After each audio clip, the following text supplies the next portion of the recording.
Hello new moms, ఈ రోజు మంచి ఇన్ఫర్మేటివ్ వీడియోతో మీ ముందుకైతే వచ్చేసాను. మీ బేబీస్ కూడా మంచిగా యూజ్ అవుతుంది. వాళ్ళు మనసు పెరిగే కొద్దీ వాళ్ళ మైల్ స్టోన్ అయితే క్రాస్ చేస్తారు. రియాన్ బాబు ఇప్పుడు 7th మంత్ కంప్లీట్ అవ్వగానే కూర్చున్నాడు. అప్పటి నుంచి నేను ఫేస్ చేసిన ప్రాబ్లమ్స్ మామూలుగా కాదండి. ప్రాపర్ గా కూర్చోరు కదా, సో వాళ్ళు కింద పడిపోతారు. ఎనీ టైం మనమైతే దగ్గరుండి చూడలేము. దానికోసం ఒక బెస్ట్ ప్రొడక్ట్ అయితే తీసుకొచ్చానండి. అదేంటంటే హెడ్ ప్రొటెక్టర్. దీని వల్ల పిల్లలకి చాలా సేఫ్టీ. ఒకసారి ఇక్కడ చూసారా ఎంత స్పాంజీ లాగా ఉందో, మంచిగా యూజ్ అవుతుంది. ఇది 6th మంత్ బేబీ నుంచి 2 years బేబీ వరకు హ్యాపీగా యూజ్ చేసుకోవచ్చు. మా బుడ్డోడికి అయితే ఇక్కడ పెడుతున్నా కొద్ది వాడు తీసేస్తున్నాడు. ఫస్ట్ అలా చేశాడు గానీ తర్వాత అయితే హ్యాపీగా ఉంచుకున్నాడు. యాక్చువల్ గా నేను తీసుకోవాలా వద్దా అని ఆలోచించాను, కానీ తీసుకోవాలని గట్టిగా ఫిక్స్ అయిపోయాను. ఎందుకంటే రియాన్ బాబు కూర్చున్నప్పుడు ఒక 2 times పడిపోయాడు. అలాగే ఇప్పుడైతే నించోడానికి ట్రై చేస్తున్నాడు అన్నట్టు.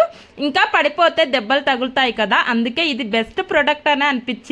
1 year కాపాడుకుంటే బుడ్డోడైతే పెద్దోడైపోతాడు. నేనైతే రెన్సీ విషయంలో చేసిన మిస్టేక్ రియాన్ బాబు విషయంలో చేయొద్దు అనుకున్నాను. అదేంటంటే ఫుడ్ తినిపించడము. ఇప్పుడైతే వాడికే ఇచ్చేస్తున్నాను. ఇంకా నేనైతే ముందు కూర్చుంటానులేండి. నేనైతే హెడ్ ప్రొటెక్టర్ మీషోలో ఆర్డర్ పెట్టాను. ఈ లింక్ కావాలంటే చెప్పండి, షేర్ చేస్తాను. అలాగే బుడ్డోడైతే క్యూట్ గా అనిపించిండు. నచ్చితే చిన్న లైక్ చేసి సబ్స్క్రైబ్ చేసుకోండి. Thank you.